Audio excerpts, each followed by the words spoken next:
कोई है जो मुझे बहुत प्यार करता है,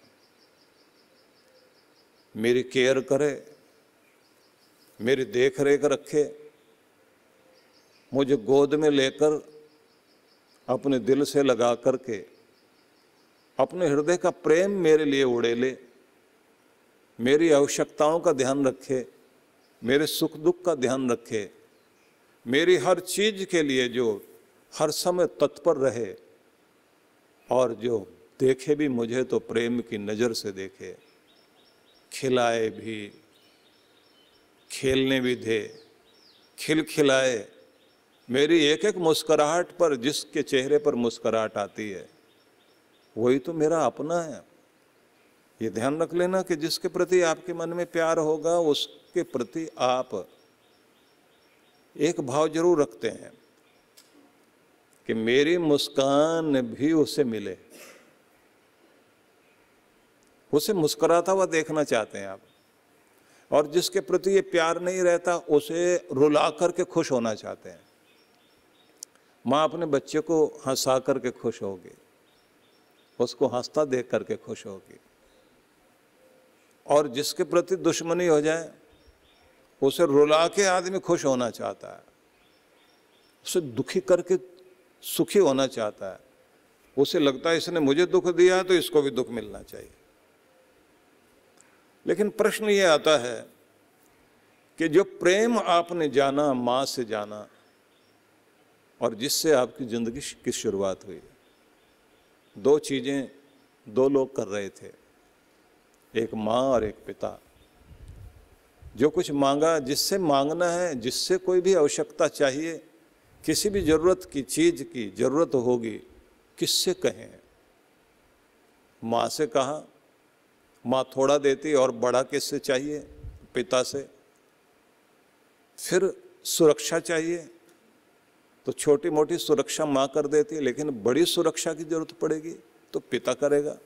तो ये जो हमें सुरक्षा दे और जो हमारी जरूरत पूरी करे और जो हमारी मुस्कुराहट पर अपनी मुस्कुराहट लुटाए और हमारे दर्द पर जिसकी आंख में आंसू आए, जिसको हमारा ही ध्यान है, हमारा ही ख्याल है, बस वही तो मेरा अपना है।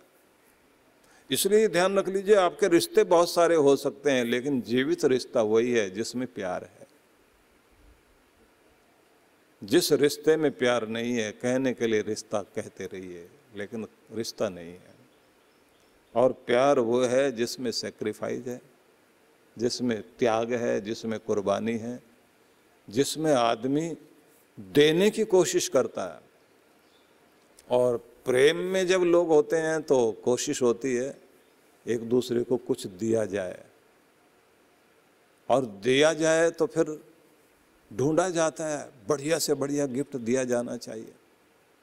तो आप गिफ्ट देते हैं तो फिर रिटर्न गिफ्ट भी मिलता है, वो भी बदले में देते हैं।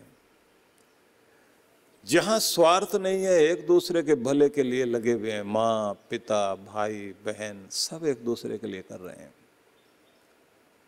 ये एक ऐसा धागा है जिससे पूरा संसार बंधा हुआ है और इसी से हम जीते हैं। ध्यान रख लीजिए, जिस घर में प्यार नहीं रहा उस घर में टिक भी नहीं सकता आदमी। ईंट पत्थरों से आप घर बना लोगे लेकिन बसेगा आदमी प्यार से। जीने के लिए आपके जीवन में जो कुछ सबसे ज्यादा जरूरी चीज है वो प्यार है। और अगर आपकी जिंदगी में प्यार नहीं है तो जिंदगी दूभर है। फिर मतलब आप माता पिता, भाई बहन, आपका पति पत्नी का रिश्ता, संतान और पिता का माता का रिश्ता, किसी में भी अगर प्यार नहीं है,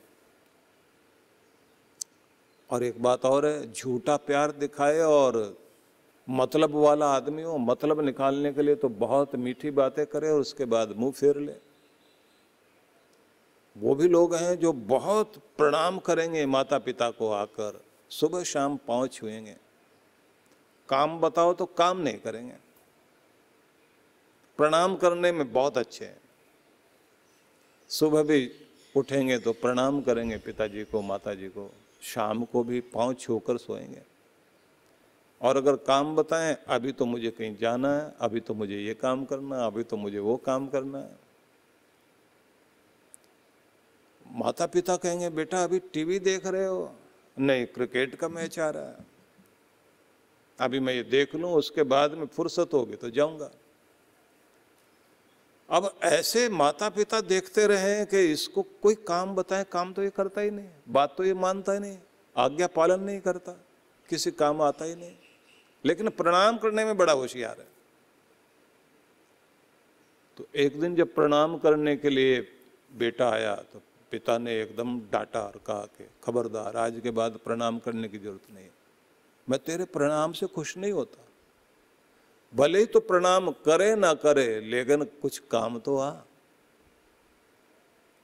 बात तो मान, आज्ञा का पालन तो कर। अब वो भी तो भक्त हैं जो सुबह शाम घंटी घड़ियाल बजाने में तो बहुत होशियार हैं, प्रणाम करने में तो बहुत होशियार हैं, लेकिन भगवान की बात मानने को तैयार नहीं है। सारे गीता में पूरा पूरा उपदेश है, ये करो वो करो, ऐसे रहो वैसे जियो, भगवान बता रहे हैं, उसे तो सुनने को तैयार नहीं है। मनोरंजन वाली चीजें सुन लेंगे, कथा कीर्तन के नाम पर भी मनोरंजन करने के लिए तैयार हो जाएंगे, नाचने कूदने को तैयार हो जाएंगे, लेकिन भगवान का आदेश निर्देश मानने को तैयार नहीं होंगे। तो पिता मना ही कर देंगे ना कि तुम्हारे इस प्रणाम से मुझे कोई फायदा नहीं भाई, कम से कम तुम, अगर मैं 100 काम बताता हूं तो 2 भी करके दिखा दो तो मैं मान लूं, एक भी बात ना माने। इसलिए ये ध्यान रख लीजिए कि प्रेम तो अपने आप इंसान से काम कराता है। मां के हृदय में प्यार है, पिता के हृदय में प्यार है, सब कुछ करेंगे वो। तो हमने प्रेम को जाना कि रिश्तों में वो क्या चीज है। वेदों में भी एक मंत्र है, पृच्छामि त्वा भुवनस्य नाभि, पूछता हूं तुमसे इस दुनिया का केंद्र बिंदु क्या है, तो उत्तर दिया गया अयम यज्ञो भुवनस्य नाभि, ये यज्ञीय भावना ही है जो इस दुनिया में, इस धरती की, इस संसार की धुरी बनी हुई है। यज्ञीय भावना क्या? त्याग की भावना, जिससे प्यार पैदा होता है, वह सैक्रिफाइस करने की भावना, कुर्बानी की भावना, इसी से संसार में प्रेम पनपता है। प्रेम को यही तो जीवित करती है ना चीज। रामायण को अगर आप पढ़ें तो उसमें एक ही तो बात सबसे ज्यादा दिखाई देती है, प्रेम रिश्तों में दिखाई देता है। और वो प्रेम क्यों दिखाई देता है? क्योंकि वह त्याग है। राम जी ने अपने भाई भरत के प्रति अतिशय प्रेम है तो राजगद्दी भरत के लिए त्याग दी। पिता के प्रति वो प्रेम बहुत बड़ा आदर है तो एक बार कहते ही अपनी नगरी को छोड़ दिया। और इधर भरत को जब पता लगा तो भरत का प्रेम कितना अधिक है। भरत का प्रेम भी अद्भुत है। उसने राजगद्दी को गेंद की तरह ठुकरा दिया। अब जरा सोच के देखिए, ये अतिशय प्रेम है तो राजगद्दी कीमती नहीं रही। वस्तु व्यक्तियों के प्रेम से अगर बड़ी हो गई तो बात ध्यान रख लीजिए कि फिर भाई भाई लड़ेंगे आपस में।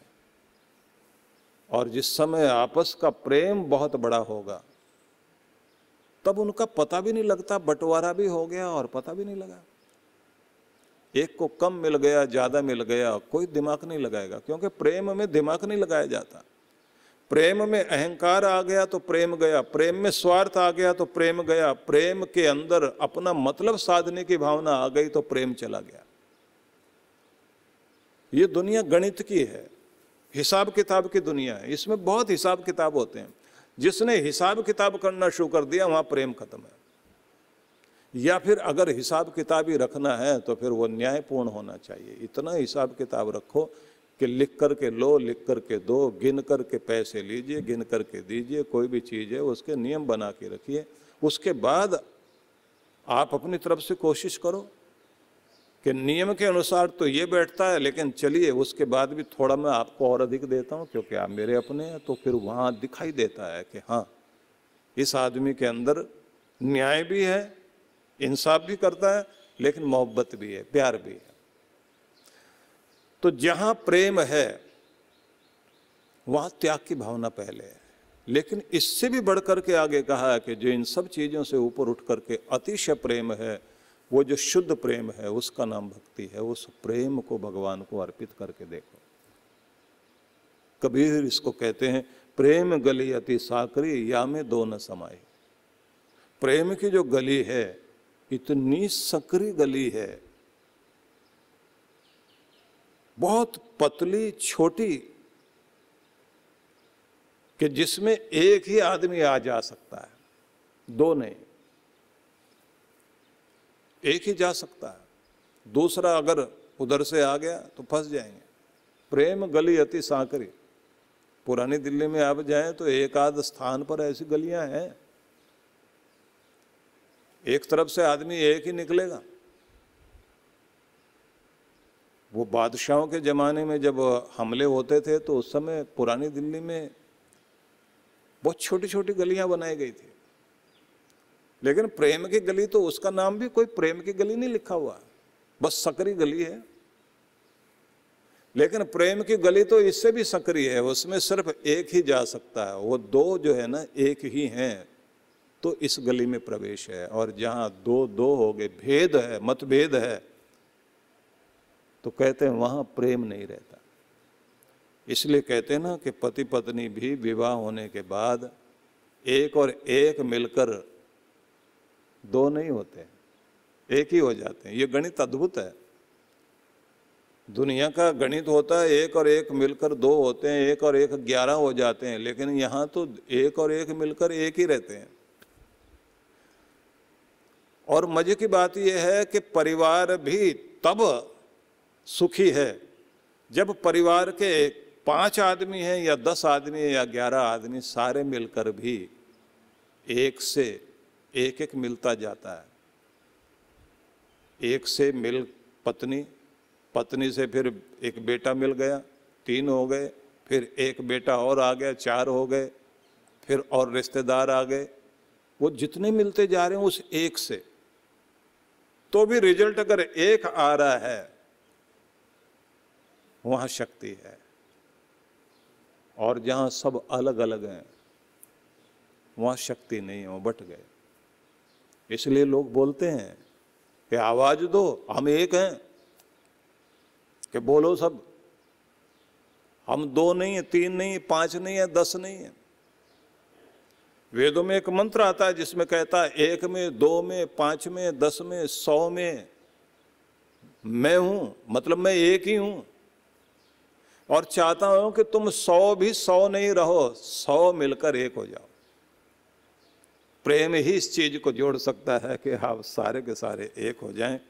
तो जीवन की शुरुआत होती है प्रेम से, और प्रेम को ही इंसान जीना चाहता है, प्रेम को ही रिश्तों में देखना चाहता है। प्रेम वो धागा है, होता जरूर है लेकिन दिखाई नहीं देता, बांधता जरूर है लेकिन बंधे हुए दिखाई नहीं देते। हम सब बंधे हुए हैं, सब एक दूसरे से बंधे हुए हैं, सब अपने अपने परिवार से बंधे हुए हैं, अपने अपनों से बंधे हुए हैं, पर धागा नहीं दिखाई देता। आपकी पूरी माला के अंदर धागा है लेकिन वो नहीं दिखाई देगा, लेकिन सारी माला के मनकों को जोड़ के बैठा है, तो वो धागा जोड़ के बैठा है। तो कहते हैं कि इंसान जी रहा है तो प्रेम में। और आपने देखा होगा पति पत्नी एक दूसरे से बोलते हैं ना, कोई पूछ भी ले किसके लिए जी रहे हो, कोई कहेगी अपने बच्चों के लिए जी रही हो। पिता से पूछे तुम किसके लिए जी रहे हो, अपने लिए तो नहीं, अपने बच्चों के लिए जी रहे हैं।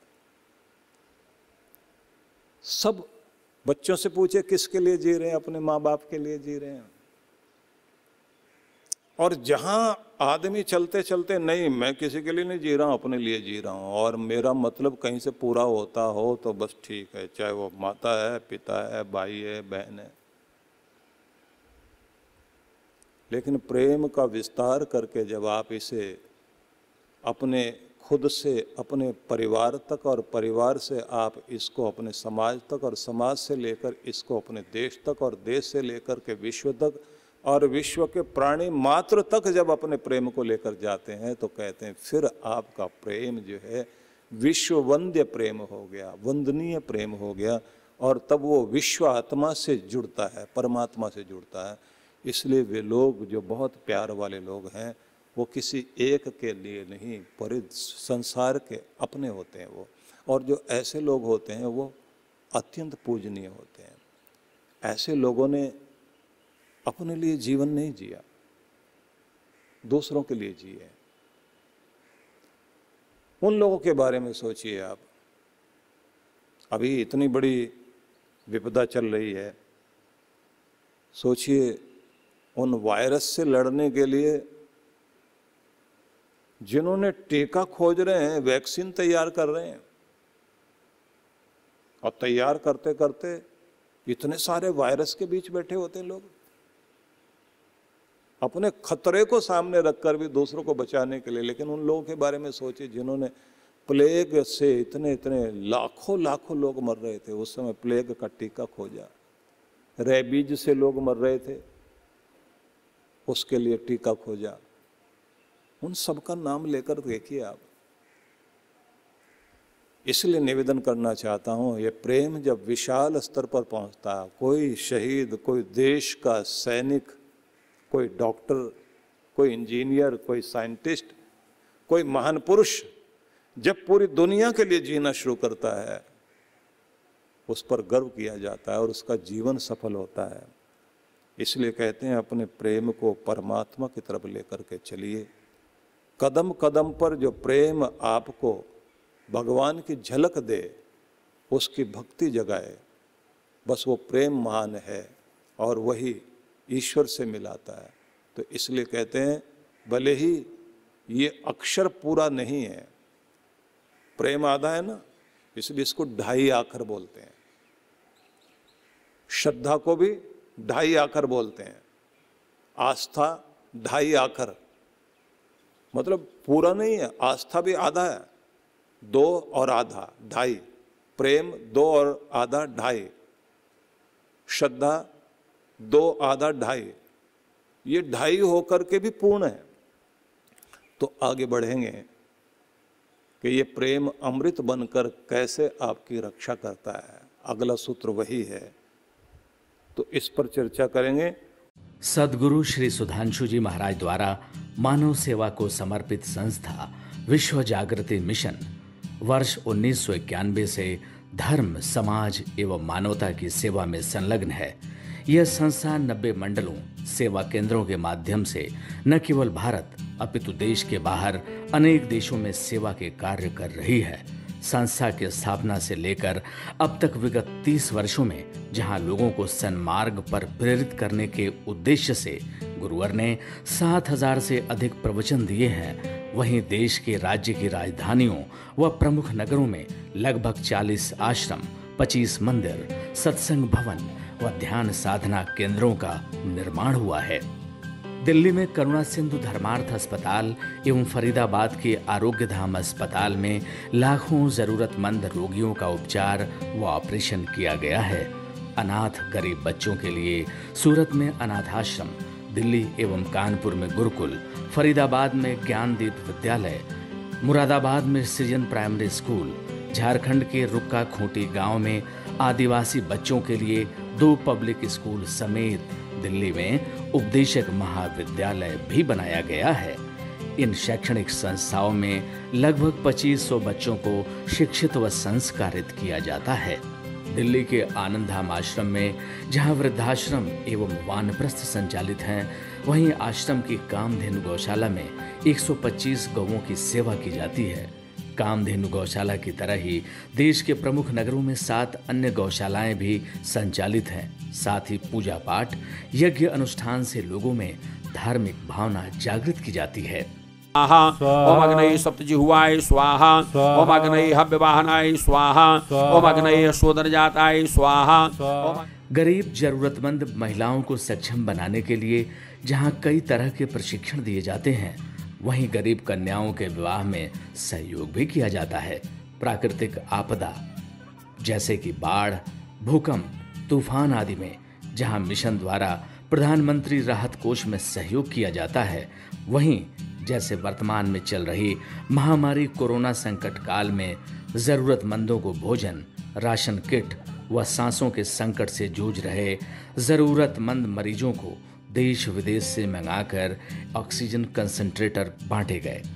मानव सेवा को ईश्वर भक्ति मानते हुए सेवा परमो धर्म के भाव से विश्व जागृति मिशन के सेवा कार्य निरंतर जारी हैं। आइए मिशन के सेवा पथ पर बढ़ते कदमों में कदम से कदम मिलाकर चलें और मानवता की सेवा में दान सहयोग कर पुण्य के भागीदार बनें।